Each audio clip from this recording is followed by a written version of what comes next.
Hey everyone, Last Cat Badger here. And the only reason why my headgear has changed is because I'm sick.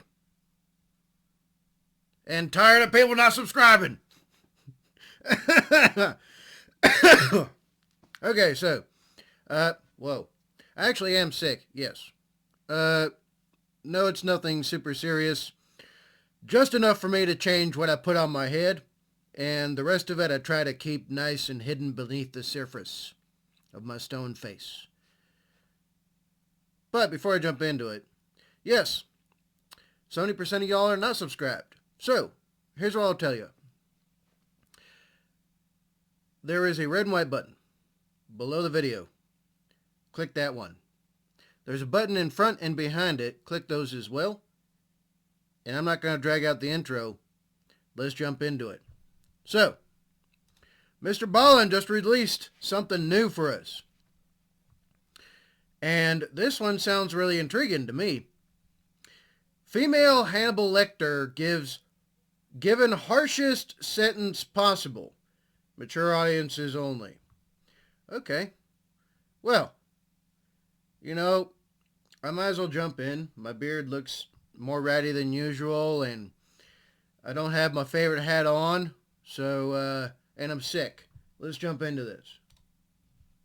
Today's story is about a crime so horrific that a judge handed down a sentence that had never been given before in Australian history. This story is exceptionally graphic. As such, viewer discretion is advised. But before we get into today's story, if you're a fan of the strange, dark, and mysterious delivered in story format, then you've come to the right place because that's all we do, and we upload once or twice every week. So if that's of interest to you, please offer to spray the like button's face with sunscreen, but instead use bear spray. Also, Use bear spray. Bub, if you weren't expecting that stuff, you're rolling. You are rolling. That stuff is mean.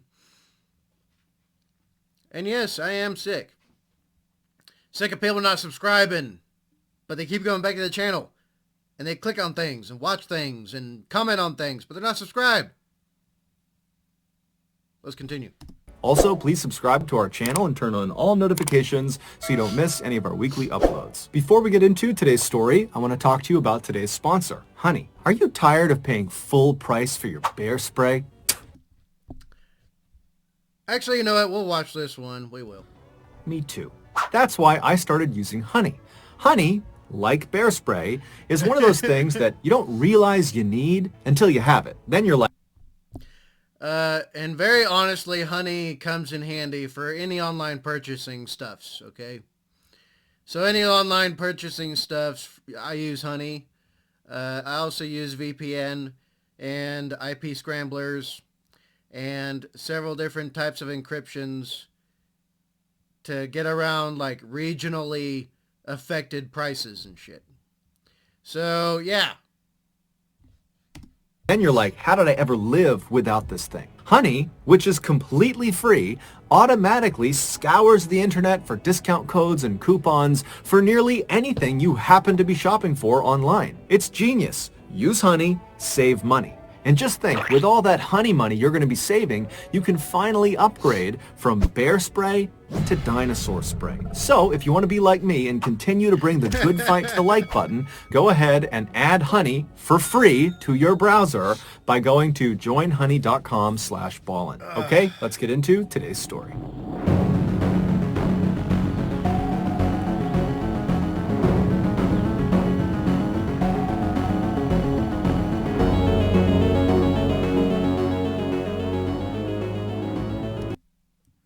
Actually, my head's really actually spinning from that one. I think it's because my brain is like super slower than usual. Something like that. Still live. Still love MrBallen's intro. Still love MrBallen's intro. Don't ask me why. Don't ask me why. Because I couldn't tell you right now. Let's keep going. In 1955, Catherine Knight had the misfortune of being born into a highly dysfunctional and abusive household. Not only was she badly mistreated by her alcoholic parents and cruel older siblings, she was also scorned by the people who lived in the town with her. See, you know, if we had a more polite and nice society organically, naturally, not forced, you stupid commies and stupid socialists and stupid fascists trying to force everybody to do stuff. You just make people rebel more. Anyway, you make people meaner and nastier. Where was I going with this? Anyway, if we had a much nicer things, I forgot my brain. I don't know if I'm 100% be able to do this. You know what? To hell with it. I was saying stuff about people being nice, and you never know when you affect somebody. Although it doesn't help that we have a lot of weak people too. That doesn't help at all. And I mean mentally and emotionally weak. I'm definitely emotionally weak though. I don't know. Let me know what you think, okay? I can't make my brain straight, so let's keep going. With her simply because they didn't like her family. Catherine lived in a very small town in New South Wales, Australia, where basically everybody knew each other's business. But despite the abuse, Catherine always tried to focus on the future. She would tell herself that as much as my life is miserable right now, in the future I will have a family of my own and I will take care of them the way I wish my family had taken care of me. But when Catherine became a young woman and began dating men, all of her relationships would always crash and burn because inevitably she and her partner would become toxic and abusive and it would end the relationship. It was like Catherine both didn't know how to be a quality partner and didn't know how to identify a quality partner. I mean, she looks cute. So she could pull them in easy.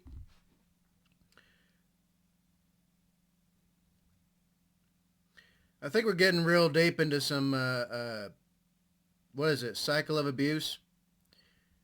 I'm two minds about it, honestly. Because in many, many ways, I'm a lot tougher than most people. Excuse me. Or at least that's what I'm told. And I base that off of other people's reactions to stuff that happens to me. And apparently I'm a little bit above the norm when it comes to like physical resilience and being able to force myself through things. So, but I am also a product of a cycle of abuse. Incredible abuse. But it did make me a great deal stronger. But elements of it definitely affect me to the present day. That's where the trade-off comes in. No matter if something's good or bad, there's going to be pros and cons. There's going to be a trade-off of some kind.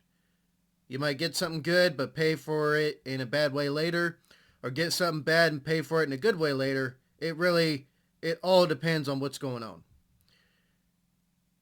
So, unfortunately, like she looks cute to me. Probably has, okay personality in between. But the rest of her is deeply affected by the cycle of abuse, is what I'm guessing at least.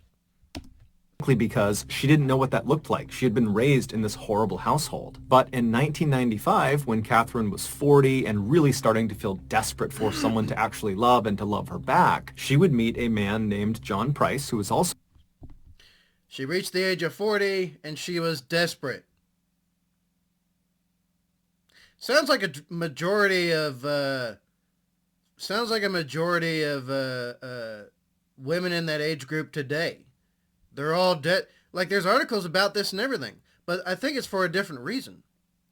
I think it's for a totally different reason. because there's there's so many articles and studies that have been done in the past like 10 years or so, when it comes to like women specifically, and a lot of they all say the same stuff. They all say the same stuff. Like women are finding it and cannot find men on their level, which is, just goes to show you a big amount of where the problem is. They can't find men that make as much as them. They can't find men that will wife them up and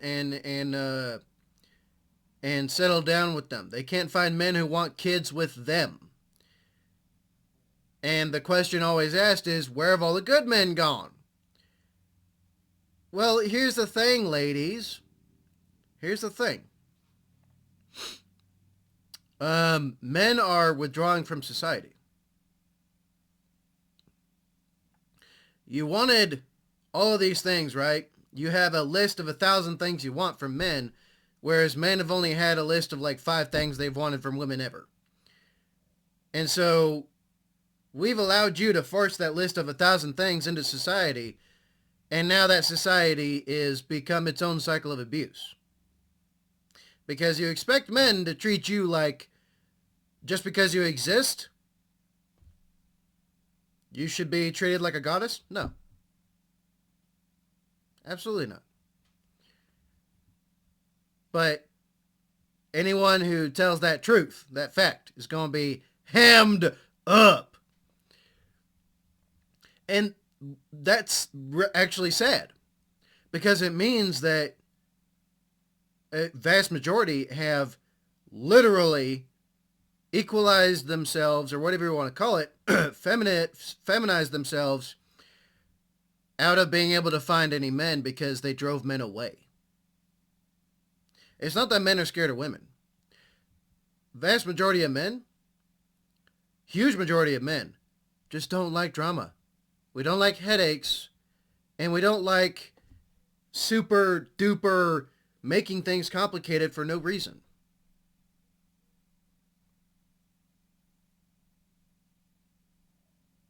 But no, instead they're going to say, oh, well, you're a misogynist. And anyway, my brain's working a little bit better, but I'm still foggy. So I may have said something really stupid, maybe.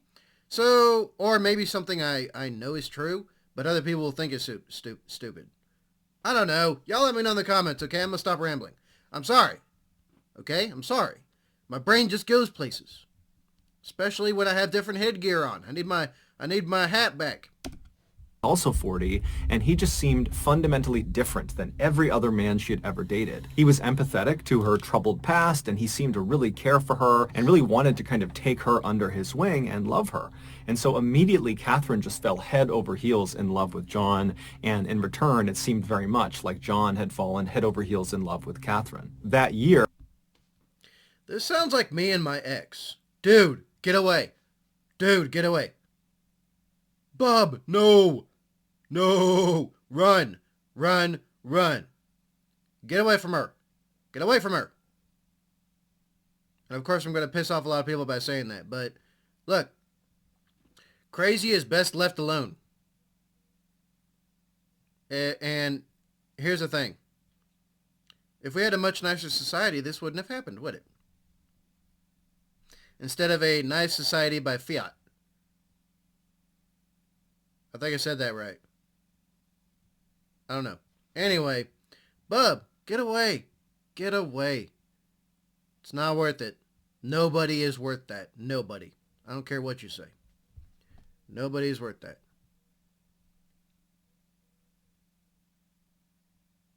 You're better off with the modern idea of what a good life is, and that is to live for yourself. And if you have a child, that extends to them by default. And just let people come and go. Don't try to hold anyone down, especially nowadays. It's not worth it. It's not worth it. Sure, someone can try to change my mind. Let me know in the comments.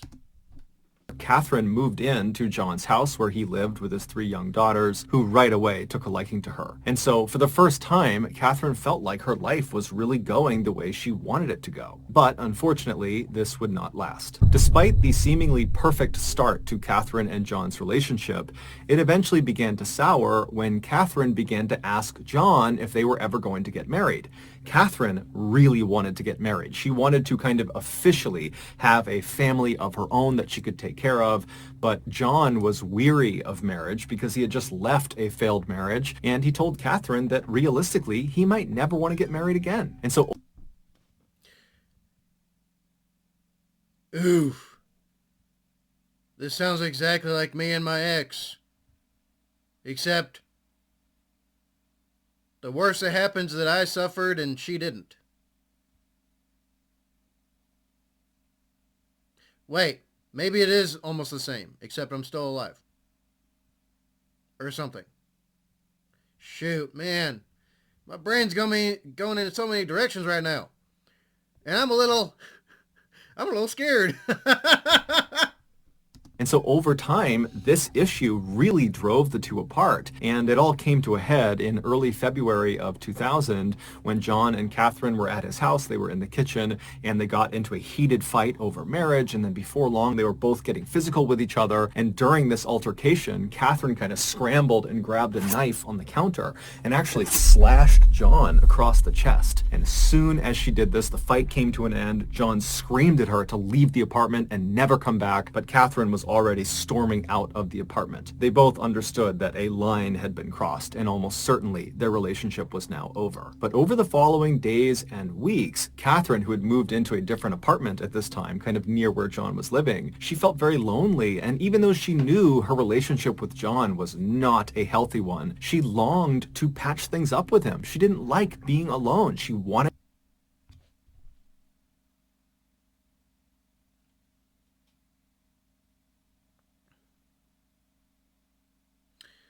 You can tell from the look on his face what's going through his head. That's not just a neutral look. That's a little bit of a frown.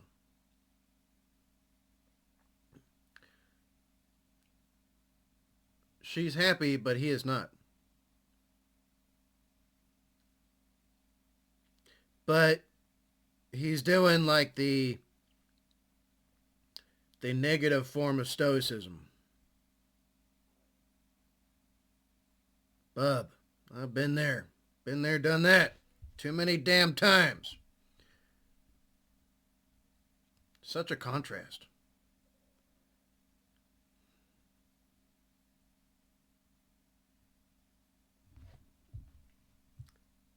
Is that Tweety Bird?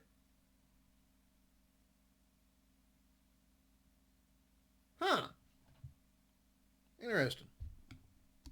wanted to have that family. And so she decided she would do what she had previously done in other relationships to kind of patch up the relationship after a fight. And so the way she would do this is she would kind of make sure they had the house to themselves, and then she would show up in lingerie and they would have kind of an intimate makeup moment, and then everything would go back to normal. So on February 29th, Catherine waited until she knew John had left for work, and she went over to his place, and she had a key to it still, and she went inside and his 3 daughters were there. And so Catherine said hello, and she chatted with the kids for a minute, and then she made arrangements for the 3 kids to go get picked up by a babysitter and spend the night outside of the house. And so then when the babysitter came by the house and picked up the 3 girls, Catherine said goodbye to them, and then Catherine left John's place and she went out to get her lingerie. Later in the evening, when John came back to his house, he went inside and he found his kids weren't there, but there was a note from Catherine that explained where his kids were and how she wanted to make up with him and she would be back in a little while. Now, John was not happy about this. He was angry that she had decided to just come into his house without asking him. That felt very violating. And then also she made a decision about his kids without talking to him. She's trying to force control over his situation she has no right in trying to control. Look, here's the sad reality, people. Here's the sad reality. Unless a family that you're stepping into gives you that right, gives you that privilege, to have some semblance of control of any kind, authority, whatever you want to call it.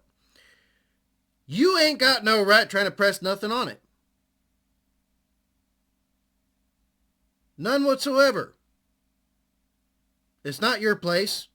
This ain't your family. Unless they make it your family. And nobody's done that, have they? I'm not talking about marriage. Marriage is stupid anyway. Marriage is absolutely dumb. Especially state-signed marriage. Or at least it's a really stupid idea for guys. Women can marry men all day and marry multiple men and steal all their stuff. So there's that. MG toe. Some people are going to hate me because of that one. But it's true. But she is trying to force her way on him and his family. As soon as that note happened and everything, I would have gone to the police and said, she tried to kill me. She's crazy. Get rid of her. Or at least, like, I don't know, make sure she goes to the other side of town. Bub, you're doing this all wrong. That just felt so offensive and wrong of her to do. And so John grabs a beer out of the fridge, he sits down in the living room, and he begins to wait for Catherine to show up. The next morning at 6 a.m., John was supposed to be at work already, but he wasn't. And so his company, who knew he was very reliable, were concerned something was wrong. And so they sent a worker to his property to see what was going on. And so the worker, he pulls up in front of John's house. You know, John's car is in the driveway. And so the worker's first thought is, oh, I guess John must have overslept. And so the worker walks up onto John's front porch and he knocks on John's front door, but there's no answer. And so the worker knocks again, still no answer. And so this guy turns around to leave and go back and tell the company, look, I don't know what's going on. But as he's turning around, he notices on the very bottom of the outside of the door, kind of near the edge, the front edge of this door, there looked to be some blood on the outside of the door. It was pretty easy to tell it was blood. And so the worker was immediately very concerned, and he knocked again on the door, but no answer. And so he ran around to the side of the building and he began banging on the windows of John's house to hopefully rouse whoever was in there to come out and to make sure things were okay, but there was silence. And so the worker ran back to his car, he drove back to his office, and after he told his boss what he had found, they decided they had to call the police. The police would show up at John's residence at 8 a.m., and when they got there, John's vehicle was still in the driveway, the house was quiet and dark. It is actually a pretty nice house. I like this. Got brick and everything. I like that. Poor dude, though. Poor dude. The only way to fight crazy is to either avoid it or preemptively get rid of it.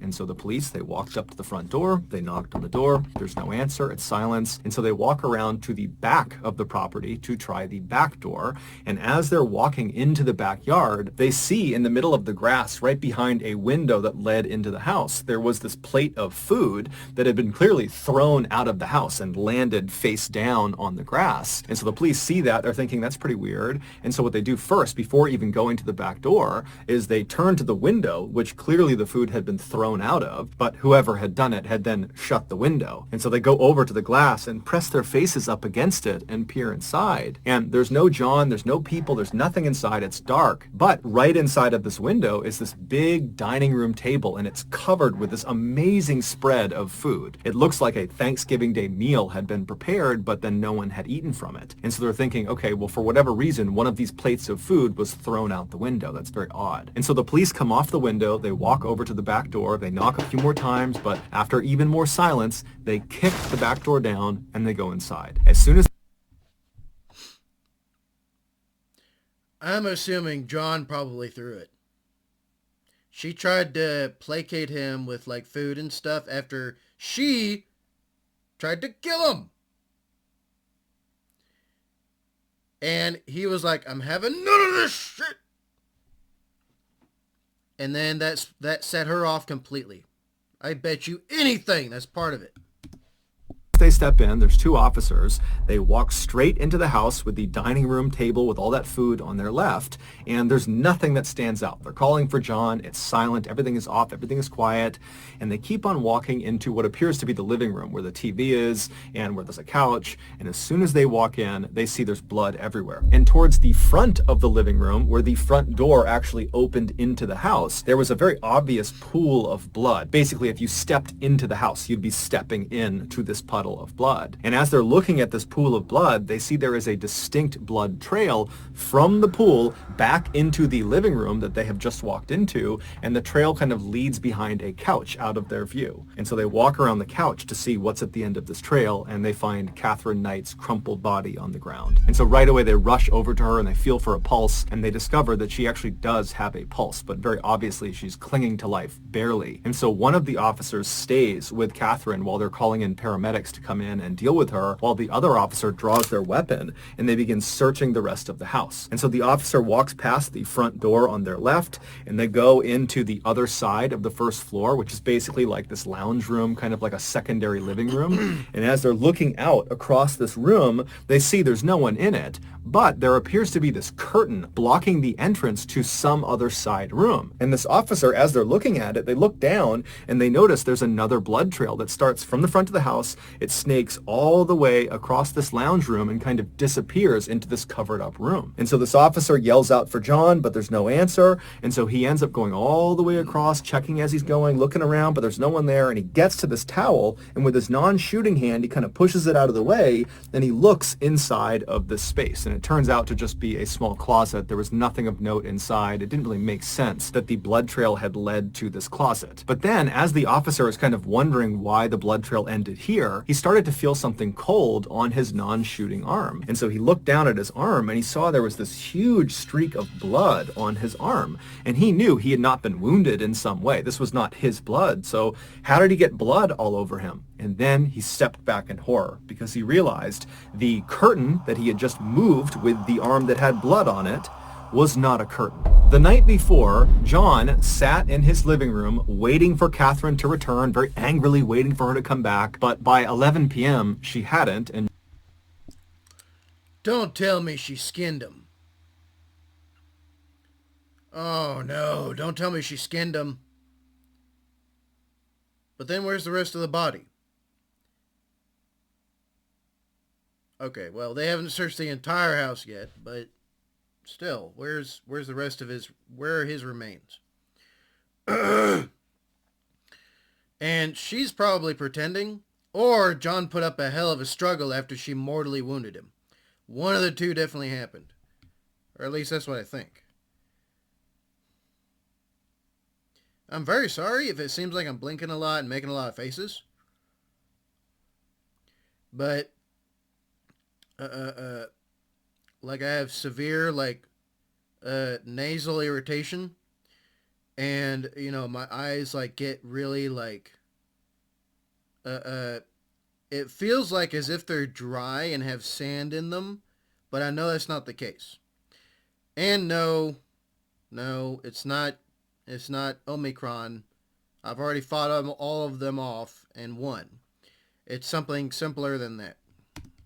And John, he works super early in the morning. He's very tired. He decides to just go to bed. And so he climbs into bed. He falls asleep. And then about an hour or so later, Catherine would walk into the bedroom. She had her black lingerie on that she had bought earlier in the day. And even though John was furious with her and very upset with what she had done that day, seeing her like this suddenly made him think, you know what, all my issues with her can wait. And before long, they were getting intimate together in the bed, and then they fell asleep in each other's arms. Later in the night, Catherine would wake up. John's still fast asleep, so she's looking right at him, and she suddenly has this intense sense of disgust. She was convinced that he was taking advantage of her, that the reason he didn't want to marry her was he was just kind of using her, and this anger inside of her boiled up.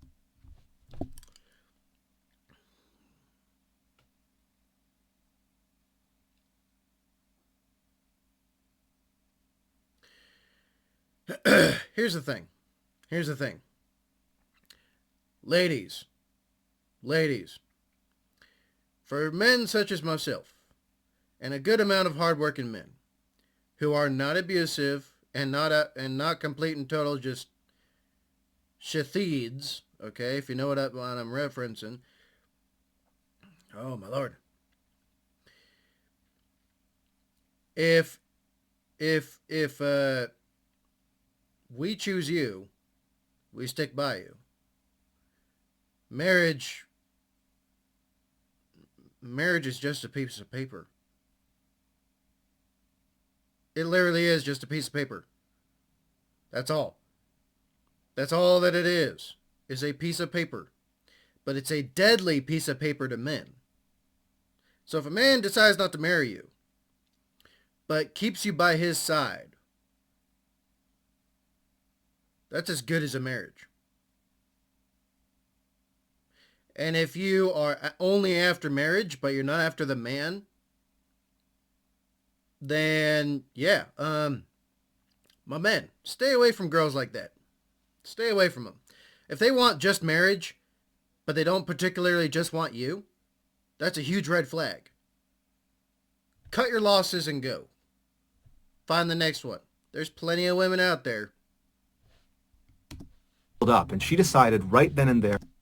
And no, I'm not a misogynist. But how do I know you're not a misandrist? And it's pretty easy to tell, because if I were a misogynist, I wouldn't enjoy women so much. I really would not. I really wouldn't. Misogyny is basically the hatred of women. Basically. Misandry is the hatred of men. If you hate something, more often than not, you're never going to engage with that something, right? Well, me, I love women. I really do. They're freaking awesome in so many ways.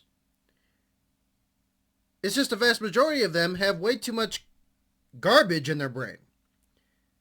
And their emotions rule them.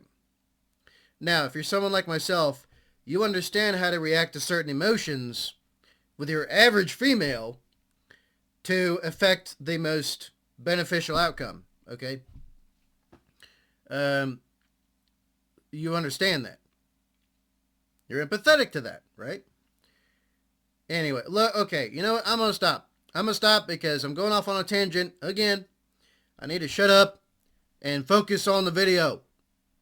Keep me focused. Tell me bad, Badger, bad. Keep watching the video, Badger. That I need to teach this man a lesson he will never forget. And so Catherine very quietly slipped out of the bed. John's still sleeping. She snuck out of the bedroom. She made her way out of the house and she got into her car and she drove across town to the apartment she had been staying in for the past couple of weeks, and she grabbed her work tools. Catherine, where she worked full-time, was a meat processing factory, and she worked on the kill floor with the animals that are being turned into meat. And so her skill set was butchering, and her tools were butcher's knives. And so she grabs her kit of butcher's knives and she drives back to John's place. She goes into the house, she makes her way into the kitchen, and she unrolls this kit full of different sized butcher knives, and she picks the one she wants, she pulls it out, she makes sure it's nice and sharp, and then she made her way into John's bedroom. When she got into his bedroom, John was still asleep. He was lying on his back, covers up over him, fast asleep, and she climbed onto the bed, being very careful not to wake him, and then when she was straddling him kind of on her knees right over his midsection, she raised the knife up between her two hands and she brought it down into his chest. John immediately shot up, bucking Catherine off of him. She went flying onto the floor, and then instinctively John just begins running out of his bedroom. He has no idea what's happening. He's been stabbed, but he probably can't even feel it. It's all adrenaline. He is just running through the house. But by the time he gets to the front of the house, the blood loss had caused him to be so weak he could barely stand. And so he managed to open the front door, but then he collapsed onto the ground halfway between the inside and outside of the house. And so laying there, he reached out with his bloody hand and he grabbed the edge of the door that was partially open and tried to pull himself out of the house. And that's how that bloody print was left on the outside of the door that the worker saw. And as he's trying to pull himself out of the house, Catherine, who had gotten up after being knocked off the bed, she ran to the front of the house and she grabbed his legs and she pulled him back into the house and then shut the door. And then once he was inside, she got on top of him and stabbed him an additional 30 36 times all over his body. And then she left him there to bleed to death. And so while he's dying, she goes into the kitchen and she puts on a large pot of water to boil. And then she began setting the plates all around the dining room table for a big family meal. After she was done setting the table, she went back over to John, who was now deceased at this point, and she dragged him all the way across that lounge room on the other side of the house that the officer walked through and then found that curtain. She dragged him all the way across that room to right in front of that closet, and then using her expert skills from working in the meat factory, she proceeded to skin John from his neck all the way down to his toe. And she was so good at it that she... Oh, I knew it.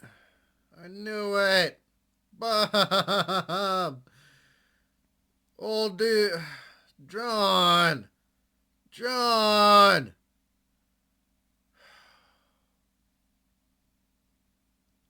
You shouldn't have handled this just yourself. You know she's crazy and insane. Crazy is as crazy does, bub. As soon as you could have. As soon as you could have. I would have made sure that they knew she was insane. And anytime she tried to come a-calling, I'd be calling somebody. A friend, a neighbor. You know, hey, community watch, neighborhood watch. Be on the lookout for this crazy, insane person that cut me across the chest. But he tried to handle it himself. Bub, never try to handle crazy people on your own. Unless you are prepared to do what needs to be done.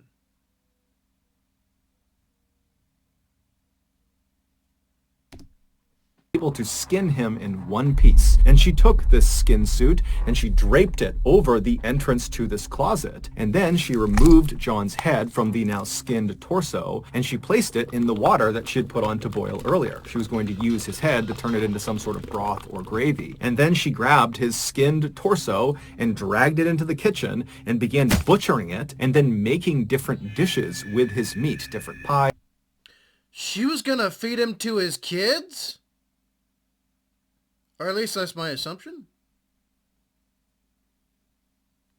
Bub. Oh, damn. Oh, damn. What happened to his kids? No, not the kids, too. Bub.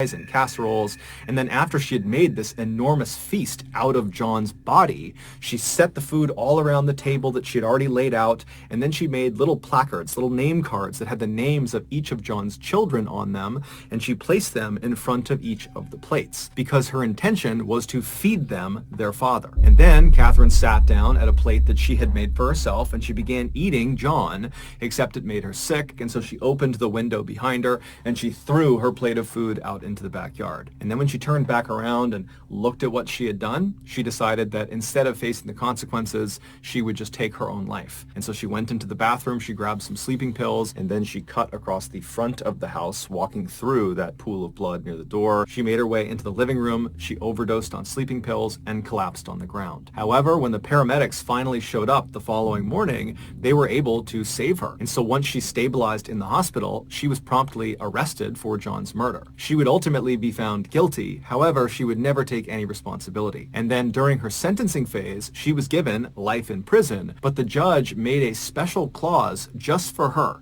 He told them that her file needed to be stamped, literally stamped, never to be released. Basically, there was no hope ever of her getting out of prison. And so after she was taken away, she would become the first woman in Australian history to be sentenced to life in prison without the possibility of parole. She's definitely looks crazy. Still alive today. So that's going to do it, guys. If you got something out of today's episode and you haven't done this already, please offer to spray the like button's face with sunscreen, but instead use bear spray. At least the kids got out. At least the kids got away. At least the kids are safe. But Bub, look, if you got some crazy chick in your home or a girlfriend that's crazy, get rid of her. Get rid of her. Change your address. Change your locks. And inform people you know that, hey, you know, if you don't hear from me within a certain amount of time, call the police and tell them about my crazy ex, and it was probably her that killed me. Tell them. Can't go wrong. Hairspray. Also, please subscribe to our... Same thing applies to women. You got a crazy ex, stalker boyfriend, creepy boyfriend, terrible ex, all that, whatever. Same thing. Tell your friends. Tell police. Tell everybody. Put it on your Facebook. Put it on your social media. And then make sure you tell people. If you don't hear from me in a certain amount of time, definitely call somebody and tell them about my ex and who he is, where he lives, what he does.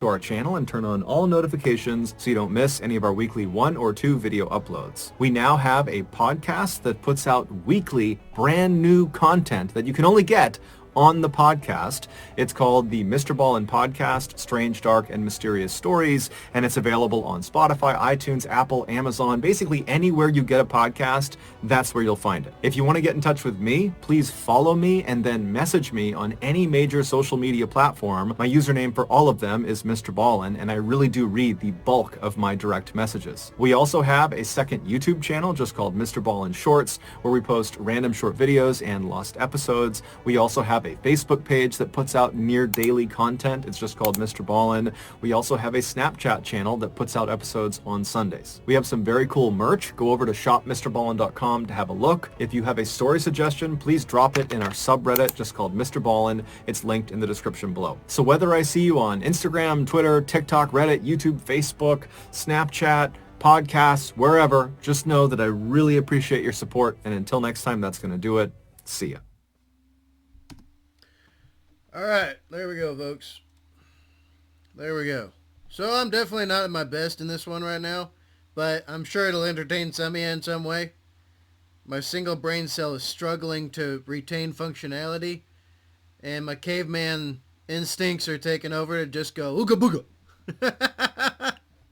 But anyway, what do y'all think? What do y'all think? All right.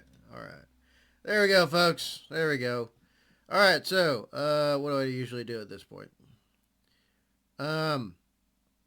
Oh yeah, so if you're part of the percentage of people I'm sick of, because I'm sick, then please like, share, comment, and subscribe. Then hit the real subscribe button, call the notification bell, so that you get videos when I post them up. And then if you, there's a button behind the subscribe button. It's called the join button. Join the channel. That way you support the channel directly. I don't have to worry about copyright and monetization because it's directly funded by you. And it's super cheap as well. It's nothing per month. Literally nothing. So please jump on that. And then get into the Discord. We have a Discord. Yes, indeed. Ladies and gentlemen, we have a Discord. It's in the link. It's in the description box down below is the link. And then I'm also on Twitch. I'll probably be on Twitch later. I'm going to get pretty sauced up first because I'm sucking right now. I know you can't tell, but I am sucking. So, yeah, I'll be on Twitch later. And then, yeah, so be good. Seriously, be good. Be safe. Never compromise safety and security for anybody. I don't care if it's a girlfriend or a boyfriend. I don't care if it's your family. I don't care if it's your friends. I don't care if it's your own kids. Never compromise your safety and security ever. Never do so. I'm not saying being paranoid like me, but, you know, at least do something. And make a good life for yourselves. And you can't do that if someone skins you alive and takes your head off your body. So, that being said, I'm off to get sauced and start doing the Twitch live stream. I'll be streaming it on YouTube too, only to redirect people to Twitch. So, yeah. I will see y'all in a little bit. Fudge, this is hard.